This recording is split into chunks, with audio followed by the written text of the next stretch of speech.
Chapter की शुरुआत में बादलिन को कहता है तुम्हें मेरे और स्वांगयुन के साथ संभोग करनी होगी।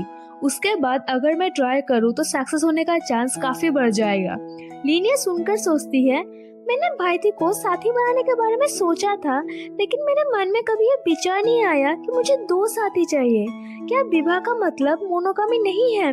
लेकिन अब बाइडी मुझसे दो मेल्स को साथी बनाने के लिए कह रहा है। यह पागलपन है। लेकिन स्वांगयून लिन को यून की वो बात याद आती है जब यून जाते वक्त लिन से कहा था कि जब वो बाइडी को बचाकर वापस लेकर आएगा तब क्या लिन उसके लिए कुछ कर सकती है।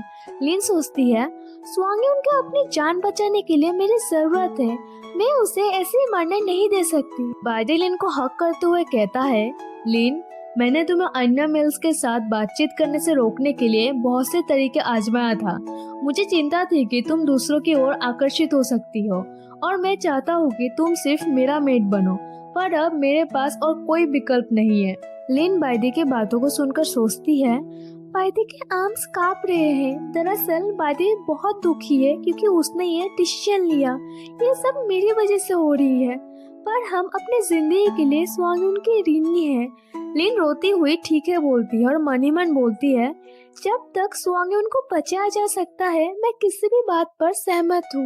दूसरी तरफ डॉक्टर बोलता है सामान्य प्रक्रियाओं के अनुसार संभोग के लिए एक फीमेल और एक मेल के बीच यौन संबंध होना जरूरी है, पर अब स्वांगयून कोमा में है और बाइडी घायल है तो हम सिर्फ दूसरा तरीका अपना सकते हैं। उसके बाद बाइडी अपना थोड़ी सी उंगली कट करके अपना थोड़ा सा खून एक प्याले में डालता है और ठीक वैसे ही यून का भी थोड़ा सा खून लेकर डॉक्टर उसी प्याली में डालता है और उस प्याले का खून का पानी जिसमें बाइडी और यून का खून मिक्स है वो पानी लिन पीती है और उसके बाद लिन भी अपना खून उसी पानी में मिक्स करती है और उस प्याले को बाइडी को देती है। बाइडी और स्वांगयून उस पानी को बारी बारी में पीते हैं जिससे उन तीनों में मेट कॉफनेट का रिचुअल कंप्लीट होती है। नेक्स्ट डे म्यूनजा लिन के पास आकर बोलती है तुम्हारा बॉडी सचमुच अजीब है, हर बार किसी नाजुक पल पर तुम्हें पीरियड्स आ जाते हैं। लिन थकी हुई हालत में बोलती है चुप रहो और सोचती है लकीली सिस्टम ने मुझे पेट्स दे दिया, अन्यथा मुझे पता नहीं होता कि इसे निपटना कैसे है। म्यूनजा बोलती है मैं अब तुम्हारा मजाक नहीं उड़ाऊंगी, तुम बहुत पेल और अनहेल्दी लग रही हो। लिन बोलती है मुझे नहीं पता क्यों, लेकिन इस बार ये बहुत दर्दनाक है। तभी बाइडी आकर बोलता है लिन, इस तरह का फल खून की पूर्ति कर सकता है, कुछ खा लो। तभी अचानक से यून अपने साथ डॉक्टर लांगजो को लाकर कमरे के दरवाजे को जोर से खोलकर बोलता है लांगजो, लिन की जांच में मदद करो। लिन डरो मत, तुम जल्दी ठीक हो जाओगी। दूसरी तरफ म्यूनजा अपने सामने ये सब होते हुए देख मन ही मन बोलती है मैं देख रही हूँ बाइडी और स्वांगयून दोनों ही लिन की बहुत परवाह करते हैं। अच्छा है। डॉक्टर बोलता है इससे पहले तुम अक्सर गुफा के प्रवेश द्वार पर खड़ी रहती थी जहाँ बहुत ठंडी हवा चलती रहती थी और बाहर बर्फबारी भी हो रही थी। इससे बस तुम सहन करती रही और अभी तुम्हें पीरियड्स भी आए हैं जिससे तुम कमजोर और बीमार हो गई। तुम ठीक हो सकती हो लेकिन तुम्हें कुछ पीना होगा। लिन जब डॉक्टर की दवा को देखती है जिसका स्मेल और कलर भयानक था वो डरने लगती है और नहीं बोलकर पीछे हो जाती है, पर बाइडी और यून दवा को जबरदस्ती पिला देते हैं। लिन आंख बंद कर सोचती है मैंने दवा ले ली पर ये बहुत घिनौना था। यून उसे कंबल ओढ़ाते हुए बोलता है इन दिनों अच्छे से आराम करो और ज्यादा घूमो मत, अगर कुछ होगा तो हम मदद करेंगे। लिन यून को देखते हुए कहती है तुम जेंटल दिख रहे हो, है ना? यून ब्लश करते हुए कहता है ये सही नहीं है। लिन उसे टीज करते हुए बोलती है मुझे लगता है कि कभी कभी तुम बहुत परेशान करते हो और कभी कभी तुम बहुत प्यारे होते हो। इश, तुम्हारे कान तो लाल हो रहे हैं। यून बोलता है लवली शब्द का इस्तेमाल फीमेल और बच्चों के लिए किया जाता है। तभी बाइडी लिन के सर को सहलाते हुए कहता है मैं थोड़ा सा पानी उबलने जा रहा हूँ और स्वांगयून तुम्हारे साथ यही रहेगा। लिन ओके बोलकर सोचती है मैं इस अजीब दुनिया में अकेले आई थी और फिर बाइडी और स्वांगयून से मिली। ऐसा लगता है कि उनके पास होने पर खतरे और कठिनाई उतने डरावने नहीं होते। ऐसे ही 7 दिन बीत जाते हैं और हमें लिन की वॉइस सुनाई देती है बाइडी और स्वांगयून ने मुझे गुफा से बाहर प्लेटफॉर्म पर धूप सेकने के लिए कहा है। लंबी ठंडी सर्दियों में रॉक माउंटेन पर केवल इसी स्थान पर सबसे अधिक सनलाइट होती है। ये वो स्थान है जहाँ रॉक वुल्फ टाइप के फीमेल्स सबसे ज्यादा आना पसंद करती है। लीन धूप सेकते हुए बोलती है, बहुत समय पहले की बात है जब मैंने आखिरी बार धूप में आराम किया है। इससे मेरे अंदर की ठंड और उदासी दूर हो चुकी है। ये धूप बहुत आरामदायक है। उसी समय म्यूंजा पीछे से बोलती है, तुम्हारे दोनों मेट्स तुम्हारा बहुत ध्यान रखते हैं। वैसे देखो, मैं अभी प्रेग्नेंट हुई हूँ और मेरे मेट्स मुझे भगवान की तरह ट्रीट कर रहे हैं। लीन ये सुनकर सोचती है, म्यूंजा क्या तुम प्रेग्नेंट हो गई? म्यूंजा एक्साइटेड होकर बोलती है, अभी मेरा पेट बिल्कुल फ्लैट है और अभी तक दिखाई नहीं दिया है। लिन बोलती है, मैं सचमुच तुम्हारे बच्चे को देखने के लिए उत्सुक हूँ और सोचती है, मुझे आश्चर्य है कि एक ऑक्स का बच्चा कैसा दिखता होगा। क्या ये एक छोटा जानवर है? तभी म्यूंजा गुस्से में बोलती है, लीवई तुम्हारे यहाँ स्वागत नहीं है।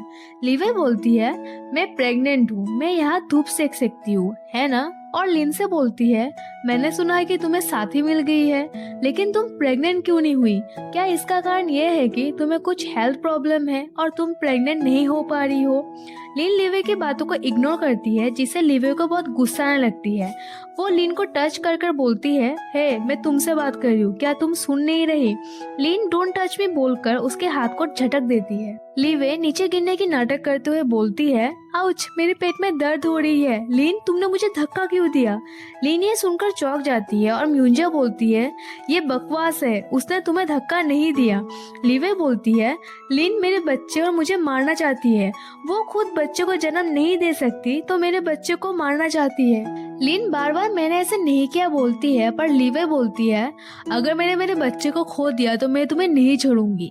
लीवे जल्दी से लिन के पास आती है और तुम जंगली औरत बोलते हुए लिन को ऊपर से धक्का देती है, जिससे लिन पहाड़ के ऊपर से नीचे गिरने लगती है। बाइदी को भी अचानक से कुछ मैसेज होती है और हम देखते हैं यून लिन को ऐसे नीचे गिरता हुआ देख उसे बचाने के लिए छलांग मारने जाता है, पर म्यूंजा उसे रोकते हुए बोलती है, पागल मत बनो, ये चट्टान है, अगर तुम यहाँ से कूदोगे तो टुकड़े टुकड़े हो जाओगे। दूसरी तरफ प्लेन जब नीचे गिर रही होती है तब सिस्टम से नोटिफिकेशन आती है, वार्निंग वार्निंग, होस्ट की जान खतरे में है। सिस्टम प्रोटेक्शन प्रोग्राम स्टार्ट कर रही है, प्लेस टेलीपोर्टेशन हो रही है। तभी लेन चारों तरफ से एक रोशनी से घिर जाती है और नोटिफिकेशन आती है, प्लेस टेलीपोर्टेशन सक्सेसफुल हो गई है। कुछ समय बाद लेन को होश आती है और वो सोच रही होती है, बहुत ठंड है, क्या मैं चट्टान से नीचे नहीं गिरी थी? मैं यहाँ बर्फ के मैदान पे क्यों हूँ? मैं चट्टान से नीचे गिरी थी लेकिन मुझे चोट नहीं लगी, मैं पूरी तरीके से ठीक हूँ। ये सिस्टम बहुत पावरफुल है। वैसे ये जगह मेरे लिए नहीं है, मैं कहाँ हूँ? अरे वो रॉक माउंटेन है। सिस्टम ने मुझे बचाने के लिए मुझे इस दूर जगह पर भेज दिया। मुझे वहाँ तक वापस चलने में बहुत समय लगेगा। मुझे जल्दी वापस जाना होगा, नहीं तो बाइदी और स्वांग उनको मेरी चिंता हो जाएगी। लिन देखती है सूरज डूब रहा है और वो रॉक माउंटेन से अभी भी बहुत दूर है, तो वो सोचती है ये बहुत खतरनाक होगा अगर मैं रात में ऐसे ही चलती रही। मुझे आराम करने के लिए कोई जगह ढूंढनी होगी। लिन को एक गुफा मिलती है और वो वहाँ रेस्ट करते हुए अपने आप में ही बोलती है, लकीली यहाँ एक गुफा है, मुझे बहुत ठंड और भूख लगी है। मुझे लगता है कि कल सुबह आगे बढ़ने से पहले मुझे थोड़ी आराम कर लेनी चाहिए। लिन देखती है उसके पास एक किंडलिंग, भेड़ की खाल की किताब, भूख मिटाने के लिए कुछ मीठे फल और एक हड्डी की चाकू है। लिन बोलती है, अगर मुझे पहले से पता होता तो मुझे बैग में थोड़ी मीट रख लेनी चाहिए थी।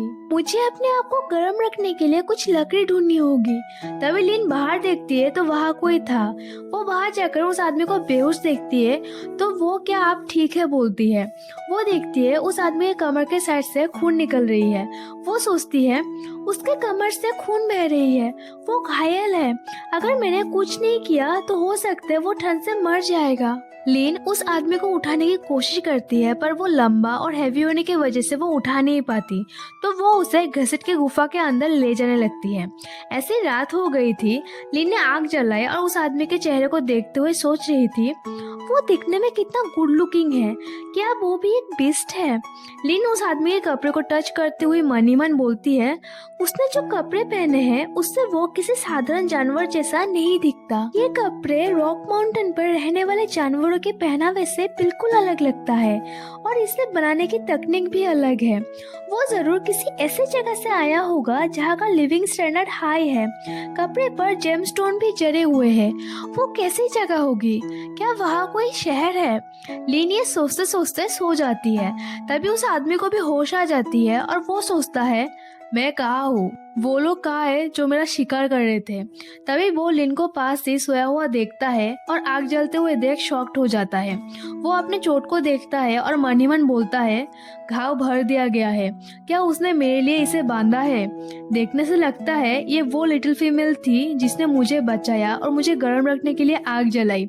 ये एक रिमोट प्लेस है जहाँ लो ग्रेड ट्राइब रहते हैं, पर इस ठंडी सर्दियों की रात में ये लिटिल फीमेल गहरी पहाड़ियों में अकेली है और वो आग भी जलाना जानती है। आई वंडर उसकी बैकग्राउंड क्या है? वो लिन के पास आकर उसके चेहरे को ध्यान से देखते हुए सोचता है, ध्यान से देखो तो वो बहुत प्यारी है। मैंने पवित्र हॉल में भी इतनी सुंदर फीमेल नहीं देखा। तभी लिन जग जाती है और उस आदमी को अपने इतने पास देखकर डर जाती है। वो आदमी पूछता है, क्या तुमने मुझे बचाया है? लिन बोलती है, ज्यादा हिलो डुलो मत, घाव बस बंधा हुआ है, नहीं तो फिर से ये आसानी से खुल जाएगी। वो आदमी बोलता है, क्या आप एक डॉक्टर हैं? लिन बोलती है, नहीं, मैं एक ऑर्डिनरी फीमेल हूँ। और सोचती है, ये आदमी बहुत डरावना और खतरनाक दिखता है।